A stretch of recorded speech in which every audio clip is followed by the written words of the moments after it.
अरे क्यों नहीं डरेगा? वो अपराधी है, अपराध करने वाले को डर नहीं लगना चाहिए। किसी वकील की इतनी हिम्मत भी नहीं होती थी कि इनके खिलाफ केस लड़ने के लिए वकालतनामे पे साइन करे। ये इनका खौफ का माहौल था अतीक अहमद का। मतलब ये कल्पना ही नहीं किया जा सकता था कि अतीक अहमद और उसके भाई के मौजूदगी में उसके खिलाफ मुर्दाबाद का नारा लगाने की कोई हिम्मत करेगा। एक अपराधी के मन में डर होना चाहिए। अगर कानून व्यवस्था का डर नहीं रहा अपराधी के मन में, तो मुझे लगता है कानून व्यवस्था का कोई औचित्य नहीं रहा। तो कि देखो, जब भी आप मार्ग चुनोगे, जब भी आप अपराध चुनोगे, आपका विनाश संभव है, आज नहीं तो कल होगा। जब भी कोई दुर्दांत अपराधी स्वयं को आका समझ ले और अहंकार में आ जाता है, तो उस दौरान में कोई ना कोई योगी संत आता है और ऐसे दुर्दांत अपराधियों को मिट्टी में मिला देता है। मीडिया कर्मियों ने जिस हीरोइक अंदाज में इन्हें प्रस्तुत करने का काम किया है, वो बड़ा गलत है। मीडिया कर्मियों के हिसाब से बहुत बड़े होनहार हैं, गुदड़ी के लाल हैं, इनको बचा लिया आपने, अच्छी बात है। मीडिया ने जरा देखिए किस तरीके से प्रस्तुत किया। अतीक अहमद जी अब गाड़ी में चढ़े हैं, अब अतीक अहमद को सुसु आई है, अब अतीक अहमद ये करेंगे, क्या डर लग रहा है आपको? आप एक दुर्दांत अपराधी को ऐसे हीरो के रूप में प्रस्तुत करोगे तो युवा पीढ़ी किस दिशा में जाएगी, ये आपको सोचना चाहिए। कि ऐसा क्यों है कि जितने भी अपराधी हैं सारे मुसलमान ही हैं? ऐसा क्यों है? और अपराध करने वालों का कोई मजहब नहीं होता है, कोई जाति नहीं होती है, कोई संप्रदाय नहीं होता है। नमस्कार, मैं हूं विमल त्यागी और आप देख रहे हैं यूथ में टीवी। आज चर्चा करते हैं अतीक अहमद को लेकर। अतीक अहमद को उम्र कैद की सजा सुनाई गई। उमेश पाल अपहरण मामला जो था उसको लेकर अतीक अहमद को उम्र कैद की सजा सुनाई गई। लेकिन साबरमती से जब उत्तर प्रदेश अतीक अहमद को लाया जा रहा था तो सभी की ये मांग थी कि गाड़ी पलटनी चाहिए। जैसे विकास दुबे की गाड़ी पलटी, ऐसे ही अतीक अहमद की गाड़ी पलटनी चाहिए। लेकिन ऐसा नहीं हुआ। कहीं ना कहीं प्रदेश की जनता को निराशा हाथ लगी। तो इसी मुद्दे पर बातचीत करते हैं, कानूनी पहलू जानेंगे। हमारे साथ पुरुषोत्तम तिवारी जी हैं, जाने माने वकील हैं, दिल्ली का एक युवा चेहरा है वकीलों में।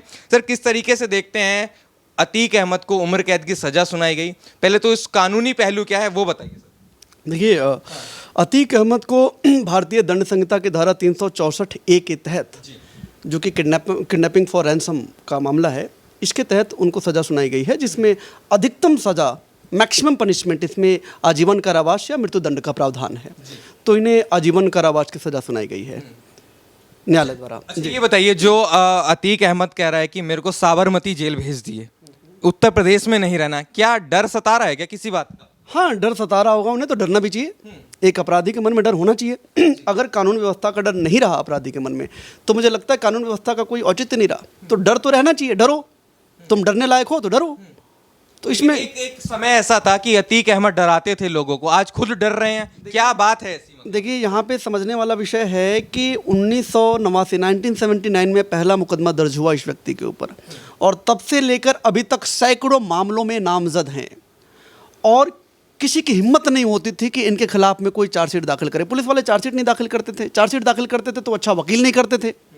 इतना ही नहीं, किसी वकील की इतनी हिम्मत भी नहीं होती थी कि इनके खिलाफ केस लड़ने के लिए वकालतनामे पे साइन करे। ये इनका खौफ का माहौल था अतीक अहमद का। लेकिन हर चीज़ का एक समय होता है।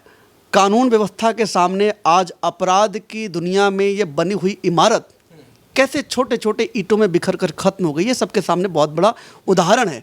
और सबसे बड़ी बात मैं कहता हूँ कि आजकल के युवाओं के लिए बहुत बड़ा संदेश है कि अपराध की दुनिया आपको क्षणिक मात्र खुशी तो देगी, लेकिन आपके पास आने वाली भीड़ जो आपको लगेगा कि आपके सम्मान में आ रही, वो सम्मान में नहीं आती है, बल्कि वो भीड़ कहीं ना कहीं आपको गलत डायरेक्शन और देती है।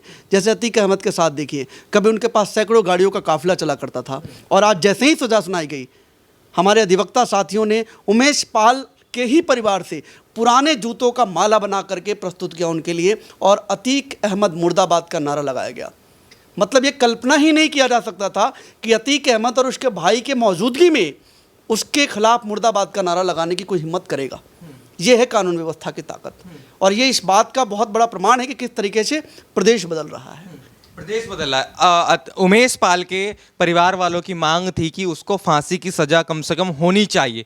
आपको क्या लगता है, क्या जो उम्र कैद की सजा हुई सही हुआ या फांसी होनी चाहिए? देखिए, ये मैंने आपको जैसे पहले ही बताया कि जो सेक्शन के ऊपर लगे हैं उसमें मैक्सिमम सजा का प्रावधान वो फांसी है या फिर आजीवन कारावास है। ये न्यायालय के ऊपर निर्भर करता है कि न्यायालय क्या देते हैं। न्यायालय ने इन्हें आजीवन कारावास का सजा दिया, जो ठीक है। मुझे लगता है कि कानून व्यवस्था के तहत जो न्यायालय को सही लगा उसने सही निर्णय दिया। इस पर टीका टिप्पणी करना ही गलत होगा कि न्यायालय ने सही निर्णय दिया है, गलत निर्णय दिया। जो न्यायालय ने निर्णय दिया बिल्कुल सही है जी। गाड़ी पलटनी चाहिए थी, निराशा उत्तर प्रदेश की जनता को हाथ लगी है आज। देखो यहाँ पे एक चीज़ मैं आपको बता देना चाहता हूँ, जो विकास दुबे जी की आप बात करते हो, तो विकास दुबे का जो एक दुर्घटना हुई थी कि उनकी गाड़ी पलटी, और इस अतीक अहमद के मामले में मुझे लगता है कि पत्रकार बंधुओं का बड़ा सहयोग प्राप्त हुआ, और उन सबके दुआ आशीर्वाद इत्यादि के माध्यम से ऐसा रहा कि गाड़ी बैलेंस तरीके से चलती आई और गाड़ी नहीं पलटी, ईश्वरीय कृपा रही। वरना अगर पत्रकार बंधुओं का सहयोग नहीं प्राप्त होता, इतनी ज़्यादा मीडिया ट्रैपिंग नहीं होती, तो हो सकता था कि शायद डिसबैलेंस कुछ ना कुछ ऐसा हो जाता जो एक दुर्घटना होती। लेकिन मुझे लगता है कि ये सब नहीं हुआ, तो अच्छा हुआ। कानून व्यवस्था के तहत जो चीज़ें होनी चाहिए वो हुआ। क्या लगता है गाड़ी पलटने से अतीक को मीडिया ने बचा लिया? देखिए, मीडिया का बचाया नहीं बचाया तो मैं नहीं कहूँगा, लेकिन मेरा एक विरोध है यहाँ पे। मीडिया ने जिस हीरोइक अंदाज में इनको प्रस्तुत करने का काम किया है वो निंदा का पात्र है। वो मुझे लगता है कि पत्रकारिता करने वाले लोगों को इस विषय पे विचार करना चाहिए कि आप जो खबरें दिखा रहे हैं, आप जिस न्यूज़ को सनसनी बना रहे हैं, उसका क्या प्रभाव पड़ने वाला है लोगों के ऊपर। ये मेन स्ट्रीम मीडिया है, और मेन स्ट्रीम मीडिया को इनकी जिम्मेदारी भी बहुत ज़्यादा बढ़ जाती है कि आपके द्वारा बताई गई खबरों का नौजवानों पे क्या प्रभाव पड़ने वाला है, उनकी मानसिकता किस दिशा में जाने वाली है। आप एक दुर्दांत अपराधी को ऐसे हीरो के रूप में प्रस्तुत करोगे तो युवा पीढ़ी किस दिशा में जाएगी, ये आपको सोचना चाहिए। बिना सोचे समझे आप निजी लाभ और निजी उद्देश्य से अगर आप ये करते हैं तो ये निंदा का पात्र है। मीडिया ने जरा देखिए किस तरीके से प्रस्तुत किया। अतीक अहमद जी अब गाड़ी में चढ़े हैं, अब अतीक अहमद को सुसु आई है, अब अतीक अहमद ये करेंगे, क्या डर लग रहा है आपको? अरे क्यों नहीं डरेगा, वो अपराधी है। अपराध करने वाले को डर नहीं लगना चाहिए। तो मुझे लगता है कि ये शर्म का विषय रहा है, और मैं इस बात के लिए अपनी आपत्ति ज़रूर दर्ज कराऊंगा और कड़े शब्दों में निंदा भी करूंगा इस प्रकार के कृत्यों के लिए कि आप एक अपराधी को हीरो बना रहे हो। अच्छा, मिट्टी में मिलाने की बात हो रही थी कि उत्तर प्रदेश में माफियाओं को मिट्टी में मिला दिया जाएगा, तो क्या उसी बात का डर था कि साबरमती जेल से उत्तर प्रदेश आने तक जो मीडिया दिखा रही है कि अतीक डर के मारे कांप रहा था, तो क्या मिट्टी में मिलने का डर था क्या अतीक को? देखिए, एक चीज़ मैं बता देता हूँ, मैं ये इतिहास साक्षी इस चीज़ को लेकर कि जब भी कोई दुर्दांत अपराधी स्वयं को आका समझ ले और अहंकार में आ जाता है, तो उस दौरान में कोई ना कोई योगी संत आता है और ऐसे दुर्दांत अपराधियों को मिट्टी में मिला देता है। ठीक इसका बहुत बड़ा उदाहरण है उत्तर प्रदेश में योगी आदित्यनाथ जी, कि जिस प्रकार से माफियाओं का जो डर था लोगों के बीच में, आज माफियाओं के मन में डर हो गया है कानून व्यवस्था का। तो ये मुझे लगता है कि बहुत अच्छा एक उदाहरण है समस्त प्रदेशवासियों के लिए और भी दूसरे राज्यों के लिए कि किस तरीके से उत्तर प्रदेश राज्य में कानून व्यवस्था ने एक अपराधी की जड़ों को हिला दिया।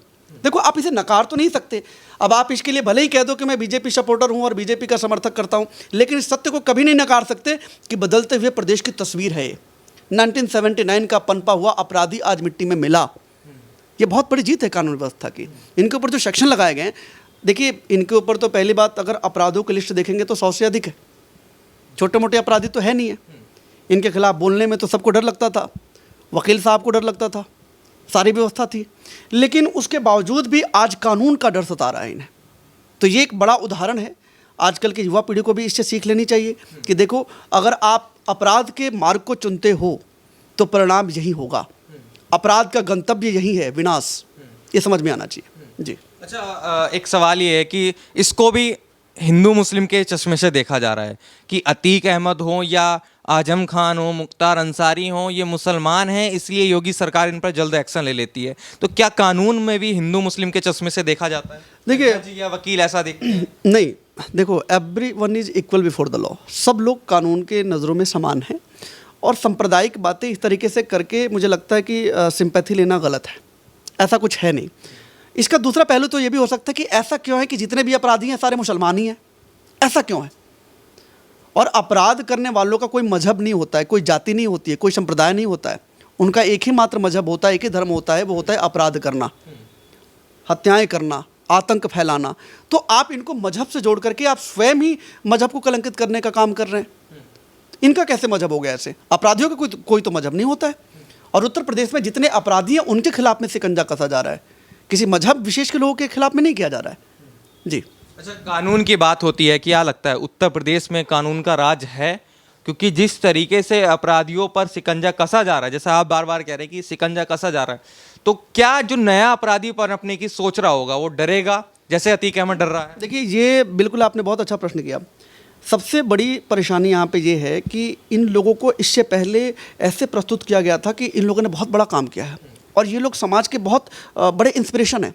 ऐसा पहले किया गया था, इस तरीके से प्रस्तुत किया गया था इनको।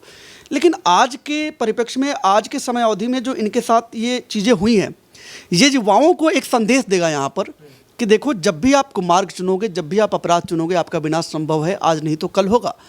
आज हो सकता है कि आपको राजनीतिक संरक्षण प्राप्त हो जाए और आप पनप भी जाओ, लेकिन किसी एक कालखंड में कोई संत योगी आएगा जो आपके अपराधों की लिस्ट बनाएगा और आपको ख़त्म करेगा।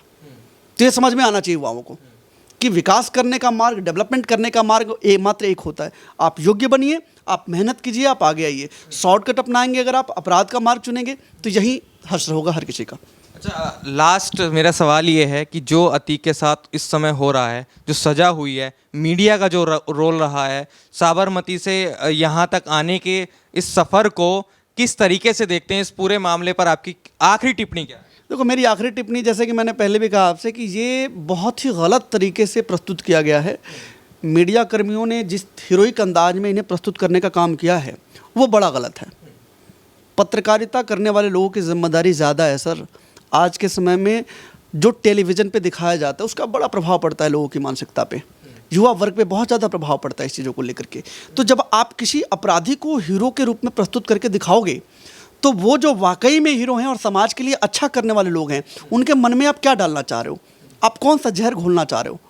क्योंकि सबसे जो युवा वर्ग है ना, वो बहुत एक तरीके से बहुत इमोशनल वर्ग है, भावुक वर्ग भी है।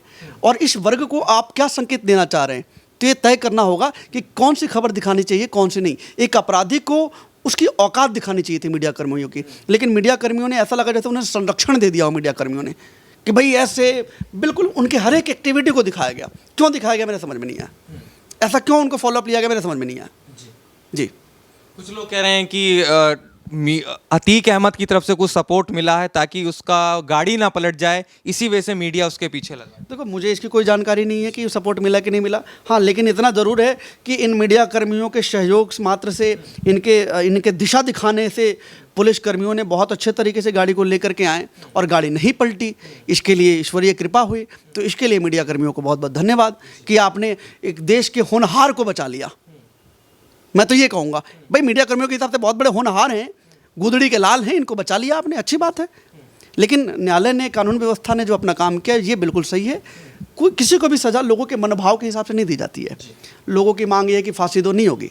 लोगों की मांग है कि गाड़ी पलट जाओ। कोर्ट लोगों की मांग के आधार पर नहीं चलता है, कोर्ट साक्ष्यों के आधार पर और जो व्यवस्था बनी हुई है उसके आधार पर चलता है, जो लॉ के हिसाब से पनिशमेंट है उसके हिसाब से।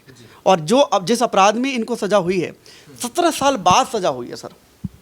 और इस सज़ा की भी मैं आपको बता देता हूँ, 2016 में सुप्रीम कोर्ट में एक पीएल दाखिल किया गया था, जिसमें कहा गया था कि जो एमपी एमएलए कोर्ट हैं, इस कोर्ट में फास्ट ट्रैक केसेस चलनी चाहिए और डिसीजन बहुत जल्दी होने चाहिए। तो 2017 में इस पर निर्णय आया। 1 वर्षों का समय लगा इस व्यवस्था को व्यवस्थित करने में, और 2018 के बाद में कई नेताओं की सदस्यता गई है, कई नेताओं को सज़ा हुई है। उसी क्रम में ये भाई साहब भी आए, तो ये बड़ी अच्छी पहल रही है जी। हमारे साथ थे पुरुषोत्तम तिवारी जी, जो कानूनी रूप क्या था इस पूरे मामले को लेकर वो अच्छे तरीके से बताया, मीडिया का क्या रोल रहा और पूरे मामले में इनकी क्या राय थी, ये बखूबी पुरुषोत्तम तिवारी जी ने हमें बताया। आप क्या सोचते हैं कि अतीक अहमद को जो सज़ा दी गई है वो सही दी गई है, या जो आपके मन में था, जो प्रदेश की जनता के मन में था कि गाड़ी पलटनी चाहिए थी, वो होना चाहिए था? इस अतीक के इस पूरे मामले पर आपकी क्या टिप्पणी है, कमेंट करके जरूर बताएं। धन्यवाद।